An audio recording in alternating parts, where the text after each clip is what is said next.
আপনারা যারা অসৎ পথে আয় রোজগার করছেন তাদেরকে আমি একটা মেসেজ দিতে চাই। আমি পরকালের কোনো ইনফরমেশন আপনাদের দিতে চাচ্ছি না। আমি যেটা বলতে চাচ্ছি সেটা হলো, আপনি যদি অসৎ পথে আয় করেন তাহলে আপনার অবসর ও অবসর পরবর্তী জীবন অনেক কষ্টকর হবে। সে সময় প্রচণ্ড কষ্ট দেবে আপনার মন আপনাকে, আপনার বিবেক আপনাকে। তাছাড়া একটা অসৎ পরিবারের ছেলে মেয়ে ইভেন পরিবারের সাথেও সুন্দর বন্ডিং থাকে না। তারা সবাই সম্পদের প্রতি বেশি আকৃষ্ট হয়ে থাকে, পরিবারের প্রতি তাদের কোনো ফিলিংস থাকে না।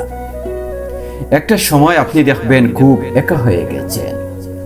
তাই আপনি যে সম্পদের পাহাড় এখন ছেলে মেয়েদের জন্য গড়ার চেষ্টা করছেন, ওই সম্পদই আপনাকে তিলে তিলে নিঃশেষ করে দেবে, আপনাকে যন্ত্রণার অতল সাগরে ডুবিয়ে মারবে।